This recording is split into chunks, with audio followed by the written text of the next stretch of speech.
Hey, everybody. And we're back with Why We Love Horror. I know I took a small break there, but we have returned for episode 12. And I wanted a special guest for this. I wanted to bring it back with someone special, but I couldn't find anybody special. So, I brought Yeah! How's the it lowest going? bar possible has been reached. It always has to be, man. Like, you show up, you're a go-to person to show up usually. Oh, yeah. So fuck it. You're always willing to show up for shit like this, so might as well. So, this is a horror show.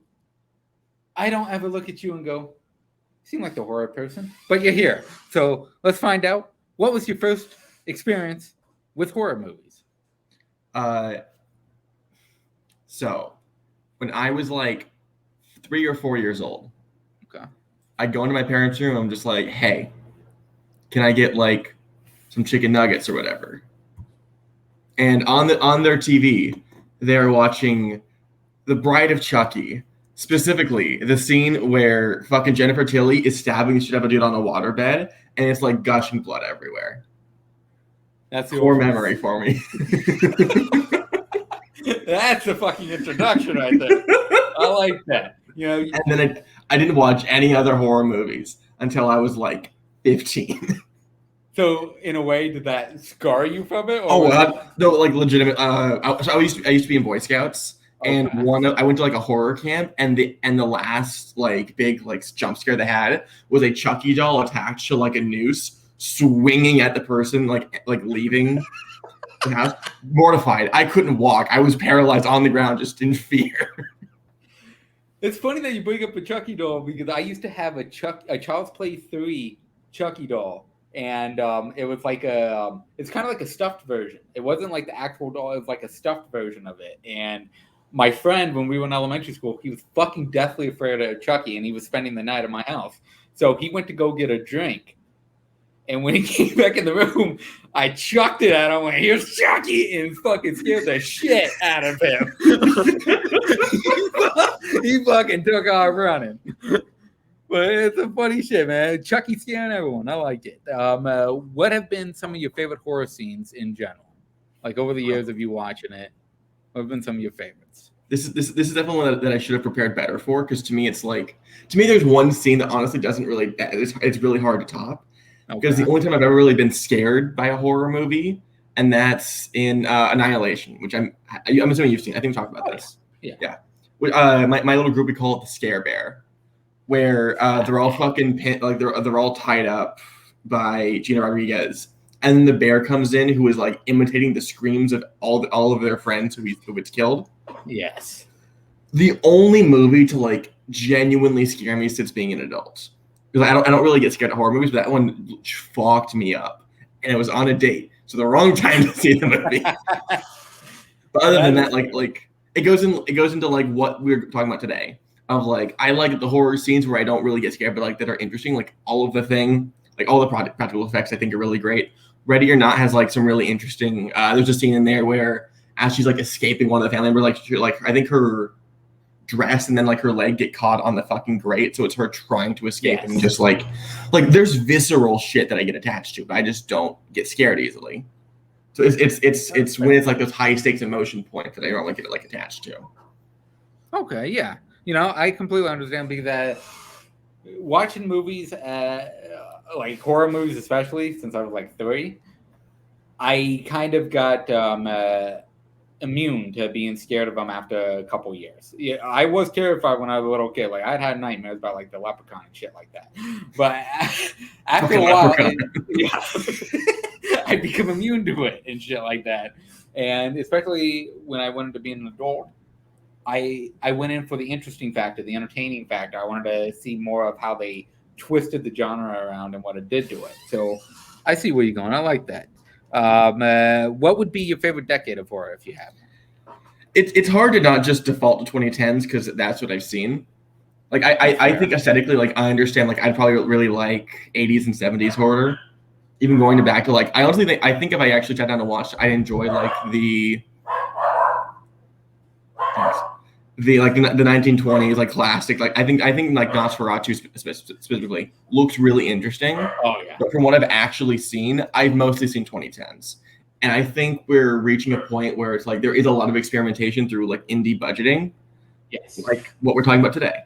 And I guess again, I find myself really attached to that, but also people falling in love, or they're filmmakers who grew up in like the 80s and 90s where horror was like at its peak, and then putting it through a modern lens, which I love to see. And I love seeing how like all of these influences from the films I've actually seen impacting some of my favorite films from today. I like how you put that. I agree with that. I'm a child. I need to find a way to explain why I'm young. Yeah, no, and dude, it's perfect because you're correct that the people who grew up loving those, especially 80s horror films, they're at the age now to where they've become the directors that they fucking loved, and they have taken their influences and they're putting them out there, and it fucking worked. Like the indies that you're talking about, which we'll definitely get into, they are definitely they're taking the more homages from 80s than anything else because they don't have the budget to do what like the fucking the big time slashers are doing, or like the big time horror like Get Out and shit like that are doing with a couple million. Sometimes they only have 500,000, 600,000 to do something, and they have to use the 80s style to actually perform what they want. And it works. It fucking works. I still love the 80s effects because of that. Is that they're cheap as shit, but they look fucking amazing. That's why I fell in love with Freddy, Jason, Michael. I think it's so interesting because like I like debatably I like practical looks better than like visual effects. Oh yeah, but it's always visual effects is like the more expensive option. Yes. And then you get to shit like and like something I don't know if you'll cover, but I hope you do, is Psycho Goreman that I watched recently for the first time. Yes. Of like how fucking the mix of the two works really well, but as a movie that is drenched in 80s horror, and it's so much fucking fun and still works through a modern lens, even through like 2010 style filmmaking. Psycho Goreman has become one of my favorites of this year. It was my number one for a while, and then I got overtaken by Pig because fucking Pig is incredible. What would be because I don't know if it would be the movie we're talking about today, but other than that movie, if it is, what would be your favorite horror film? I don't know if I should say because I'm on another show about my favorite movies of all time. That's fair. Okay. Yeah. Yeah, we'll skip that for now. Let's go over just some of your favorites. Doesn't have to be your favorite. What are some of your favorites that you go back to and watch? That honestly requires a lot of thought because again, I attach myself to weirder movies in the horror genre that aren't like the super obvious ones. I will say, Carrie and The Thing were like the two that broke me into it. Ooh, but I feel myself like sort of defending Carrie more, especially because like in this community, a lot of people just don't like it, which I don't understand. Yeah, in this community but I look at it also as this community, for the most part, there are exceptions, are not the horror people. They're definitely not the horror people, and they're definitely not the 80s and 70s horror people. If there are any horror people in here, it's usually the 2000s, 2010-ish horror. When it comes to 70s and 80s, a lot of our community shy away from those because they just think they're stupid. It's not that they're scared of them; they just think they're stupid.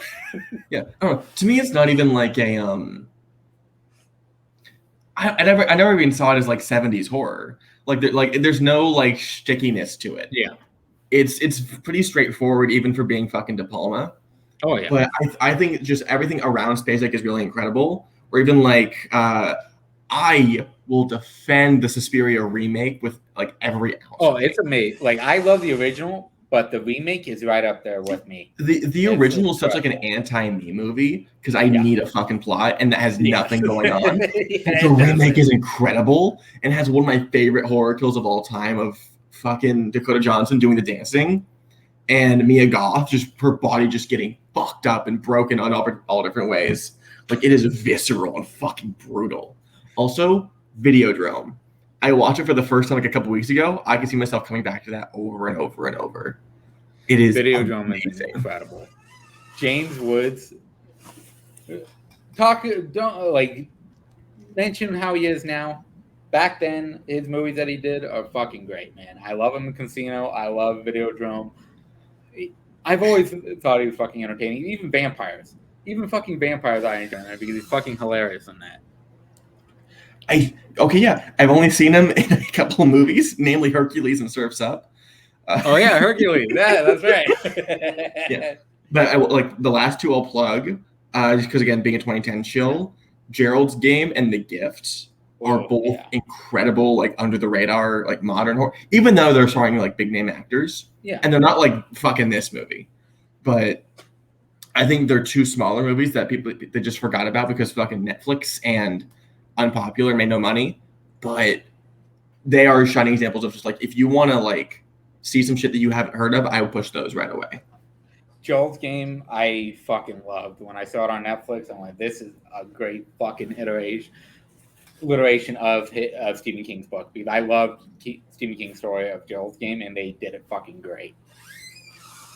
Okay, so now we're here. We're gonna get into the movie you chose. Hell yeah! I'm gonna let you explain what this movie's about because goddamn, we're talking Dude Bro Party Massacre 3 today. Let's fucking go. So, okay. Describe to the people what this movie is. So here's what happened.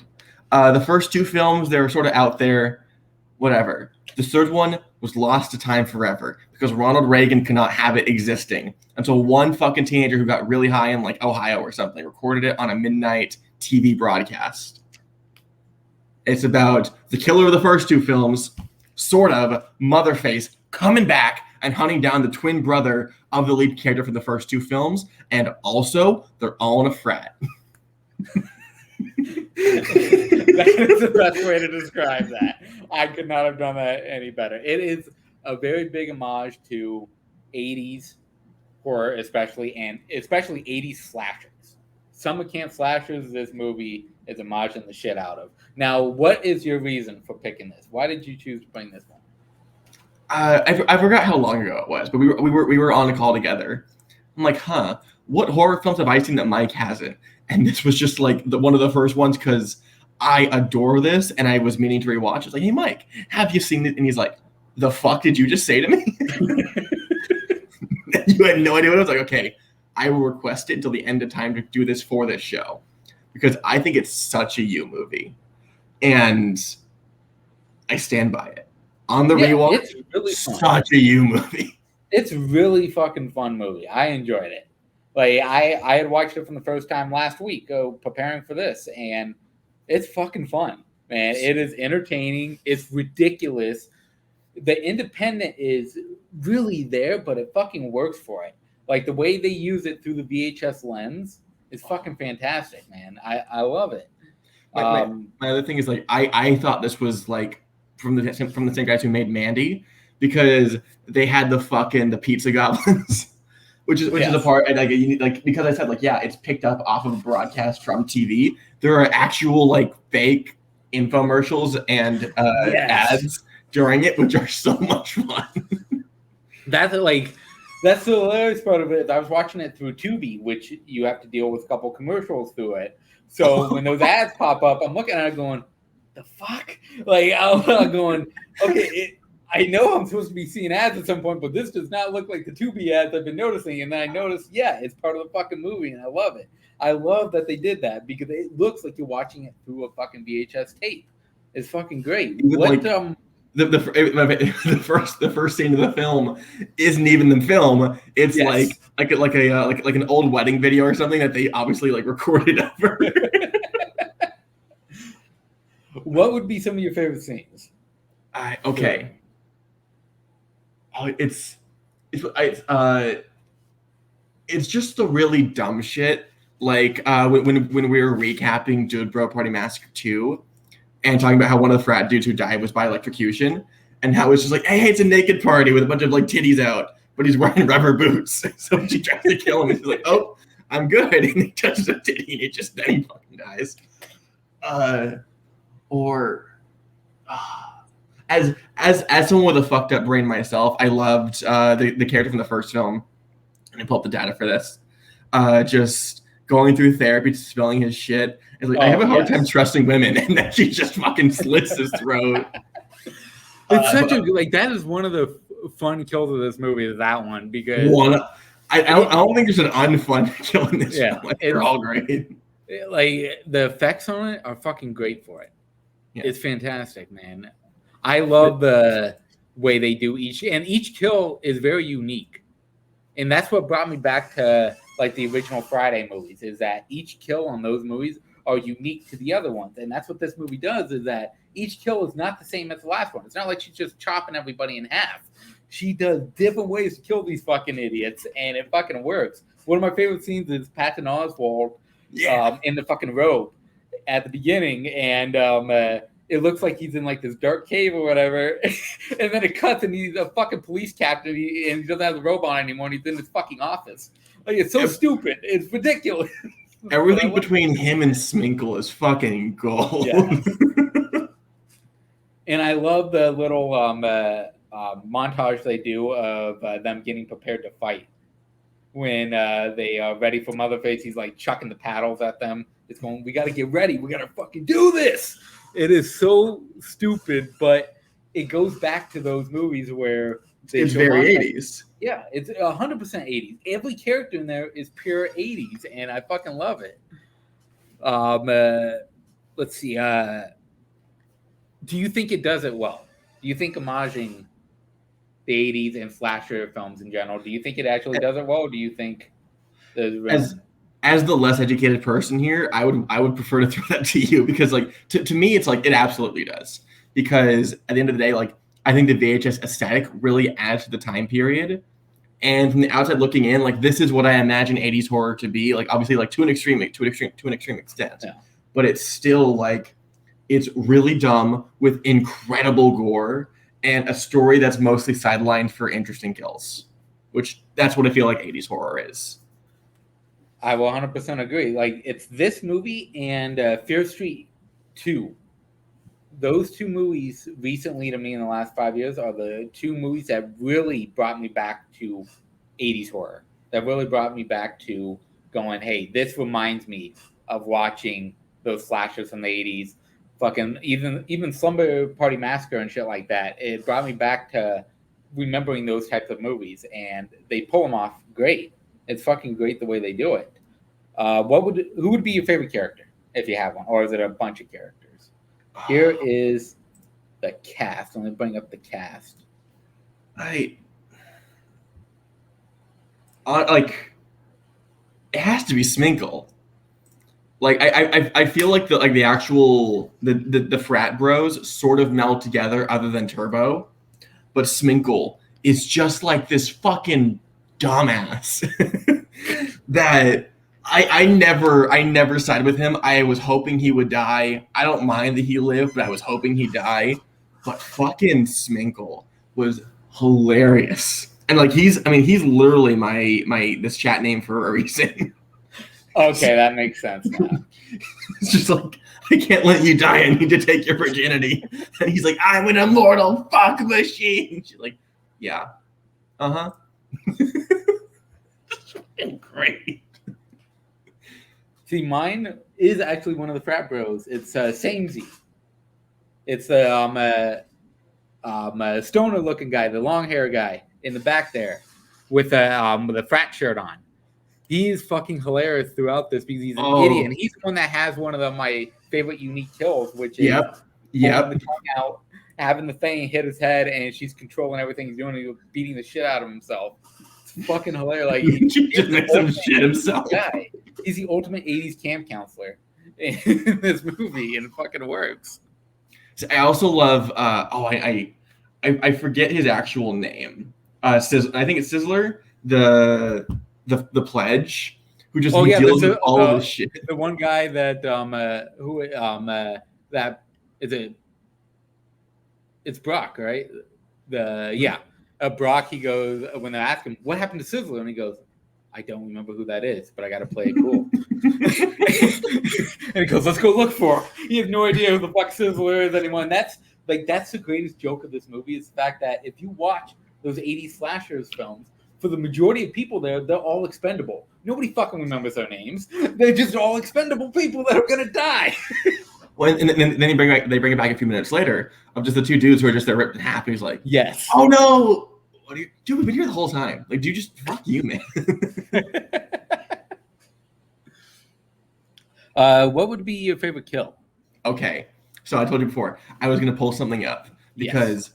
I think without a doubt, like the best kill is this one right here, where Motherface taps into a dude's head, like pumps out his blood like beer, and then he drinks it and then he fucking dies.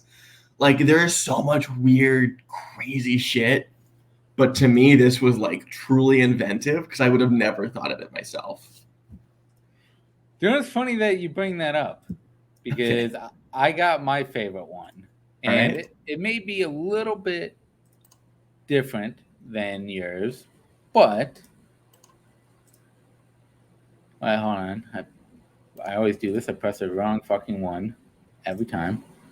I'm still getting used to the share, like switching between the Chrome tabs.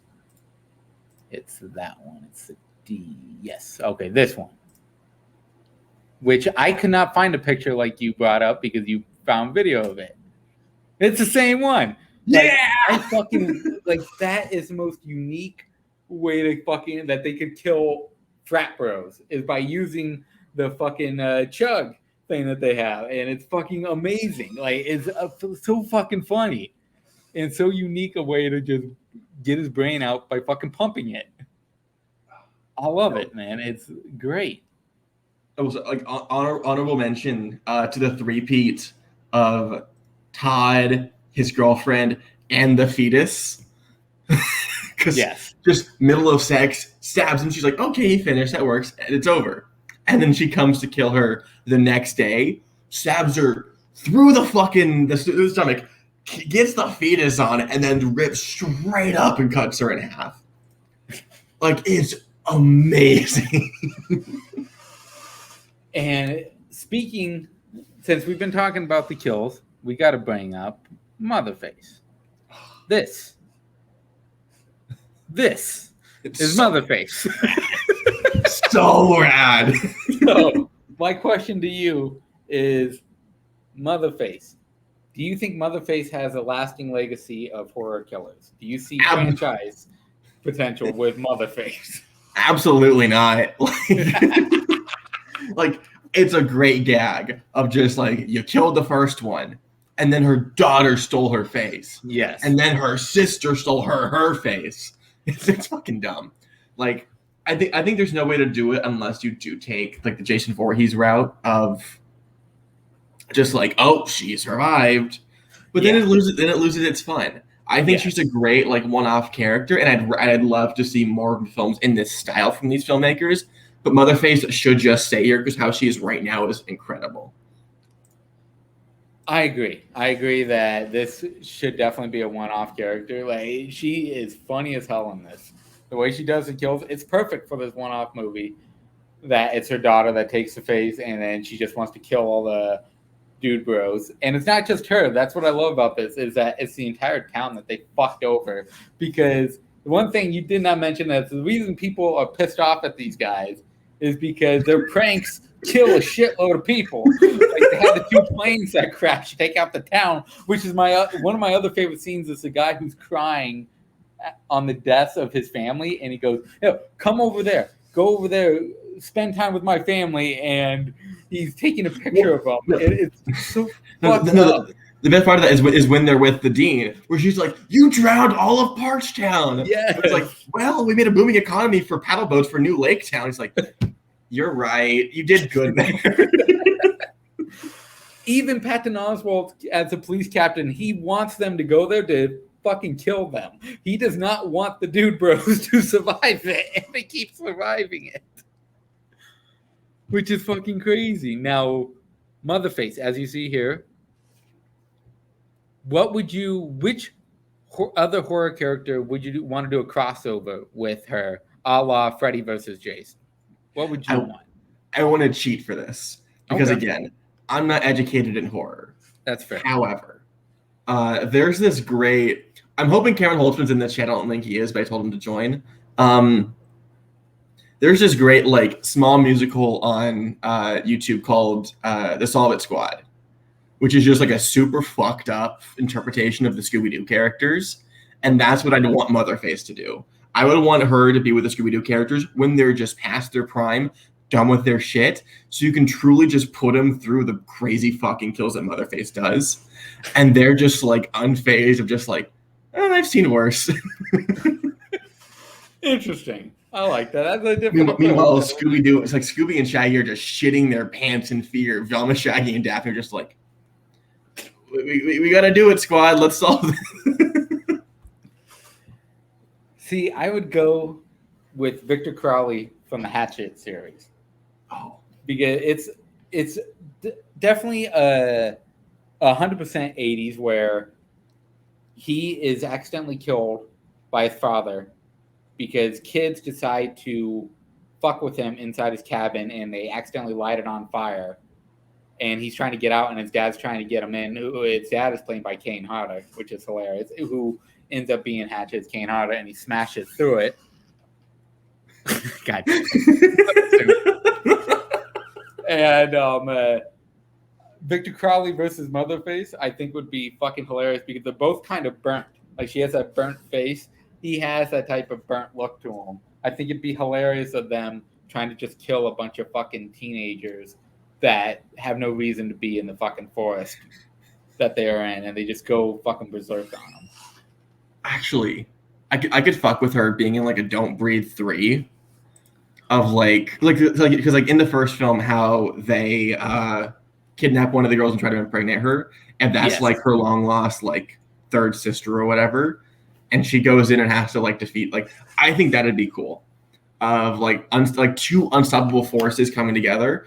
I don't think she works with. She might work with like better with a Freddy, but like we need like a disposable cast. Yes, and that would be to me like Don't Breathe 2 or Don't Breathe 3 would just be like one god and also just kill everyone else in the house. I like that. Would be interesting. I like that. Now, as we're wrapping up here, is there anything that we haven't mentioned that you would want to bring up? Turbo's like fear of dogs is fucking hilarious. Yeah. Like it's go ahead. I do like the reveal that he has when he gets knocked out and he goes, "You're Ronald Reagan." Yes! That I forgot about. This movie is so anti-Ronald Reagan while being pro-Ronald Reagan. He just fucking takes off his mask like, "You're right, Brent."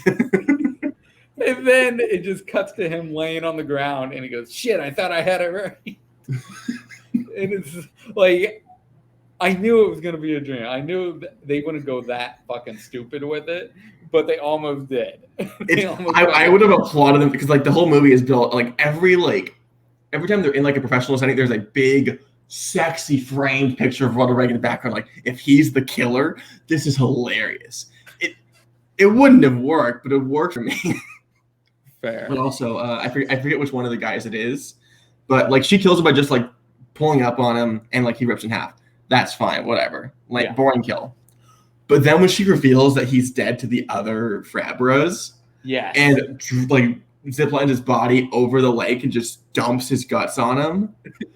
Okay. So last thing, my other honorable mention for favorite kill is I think it is for Sizzler, where she rips open his guts, takes his intestine and flushes it down the toilet. Which that is great. Brutal, amazing. But the best part about that is the toilet clogged. And you see a bunch of like positive pregnancy tests float out into the water with the guts. Like this movie is layered with fucking incredible kills, and that's it. But it's funny as shit. Yeah, that's what I like. They mix the humor and the horror perfectly. These are the type of horror comedies that I enjoy. That they have a good mixture of it to where they have great kills and they have a great fucking killer taking them out, but it's also hilarious the way she's doing it and the reactions. Like when she's holding the head outside and the frat t-shirt guy with the long hair just starts screaming and no one knows why he's screaming, and then she chucks a head into the fucking window and breaks the window and they see the head and they all start freaking out. It's just so ridiculous.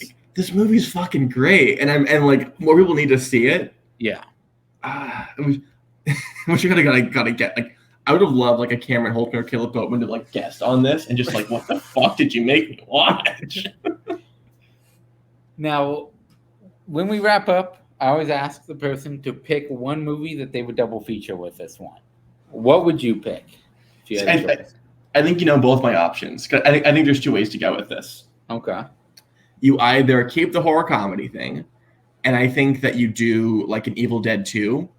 Oh, okay. Of just like, look at where you came from, look at you now.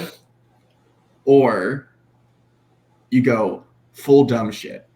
Legitimately go the dumbest comedy and just get really drunk, have a great night. And that's MacGruber. Interesting. I think this plus MacGruber is like, because like I think truly like the yin and yang of this, the yin and yang of this is getting stabbed like mid orgasm and having cellulose that's shoved up your ass, like perfect balance. See, I went a more general approach. I picked a movie that what this movie does is it homages slashers in the 80s. So I wanted to pick a movie that came out, I believe this came out 2015. Yeah. Yeah, this movie came out 2015 as well. Final Girls. Have you ever seen this? I know I haven't. I know I need to. So basically the concept is the two women on the front, the one on the left, her mom is a horror icon from the 80s, which is played on the woman on the right. And she was in a bunch of horror movies. She ends up dying, and her daughter and her friends end up going to a theater to watch one of her old 80s movies that they are like having a cult anniversary of. And when they get there, they are transferred into the fucking movie with her mom at her teenager's age. And it's a killer trying to kill all of them. It is so fucking fantastic. It is 100% homage to fucking Friday the 13th.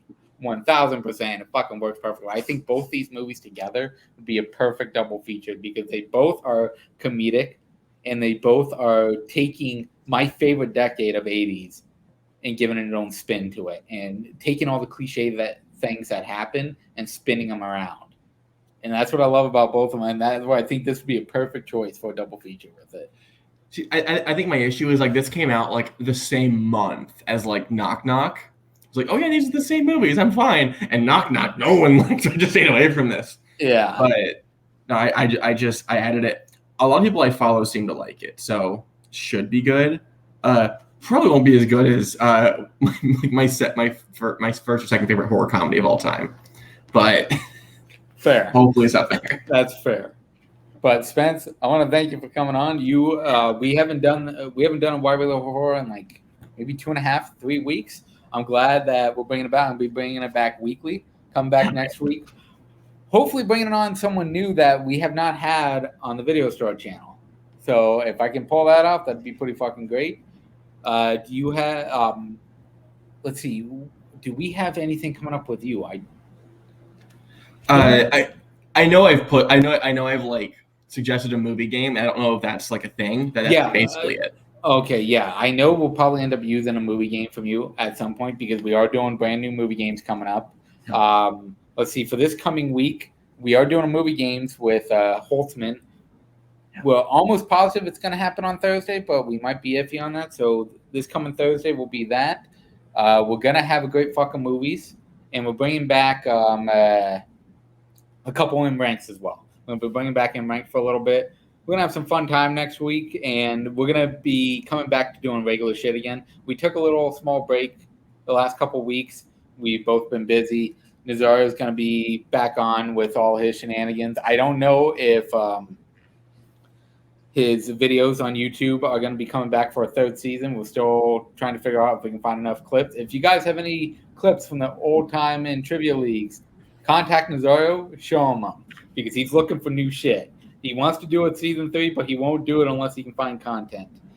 And speaking of new shit, I decided to do something different and have not necessarily different for the most part because people have done it in this community, but I've noticed that every page in here, opening night, Full Metal, and Multiplex, and us at the Video Store, our page is all about basically just promoting our content, just throwing links down going, hey, come join us in the room, come join us here, or sometimes we'll throw up a sign-up post here and there, but for the most part, it's just promoting our own shit. Our original idea for the Video Store page on Facebook was going to be for everyone to just talk amongst themselves and shit like that, and then we throw our content out there when we could. But then it just became just like every other content, which it makes sense because you want to promote your own shit. So I know people have asked to promote their stuff on our channel sometimes, and I've known that there's some people out there that want to talk movies and maybe don't have specific group chats to do it in, like some of us have.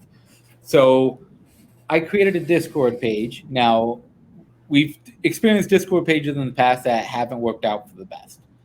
This one is going to be very,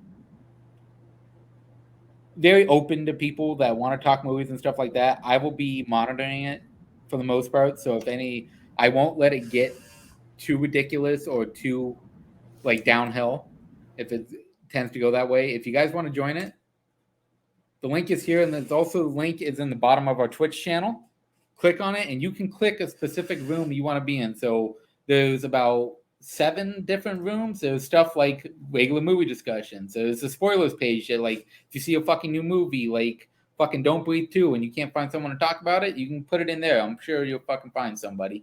We're going to have a sign-up post thing, so if you want to sign up for a show, put your name down there, and we'll get to you. Trivia thing. If you want to do random trivia questions, stuff like that, we're going to have a room set for that. Horror corner, to where if you want to talk horror movies, we got that. We got memes. If you want to throw down your letterbox page or talk letterbox in general, we got a letterbox room for that. We got movie recommendations. People always want fucking movie recommendations. They're always looking for people. I know they usually have friends they go to in this community, but if you want to branch out and find maybe different picks, like I found from Spence, the Dude Pro Party Massacre that I'd never heard of, you can go there. People post random fucking thing they want people to watch. And then your content, the one thing everyone wants to do is promote their shit. This is going to be the spot in our community for the video store community. This is going to be the spot where you can do that. If you want to post your fucking movie, Coho, you want to post your Writer's Room movie in there, by all means, man, put it in there. You'll get more people to watch it if you like. If you want to post your YouTube channel, your fucking Twitch page, anything you want to post in there, you want to post an episode, random episode. Hey, you guys are doing a trivia thing here. Come watch it. You can post it in there. Anything you want to do, you can. Other than that, join the page. It's pretty self-explanatory of how to pick the rooms you want to be in there. If you have any questions, you can message me at all times. We will see you guys next week for sure. We'll have some fun next week. Go follow Multiplex. Us and Multiplex may be doing something in the future. We may not be, but there may be something coming up in a couple weeks. You just have to stay tuned to find out. Spence, thank you again for joining, and we'll see you next time on Why We Love Horror.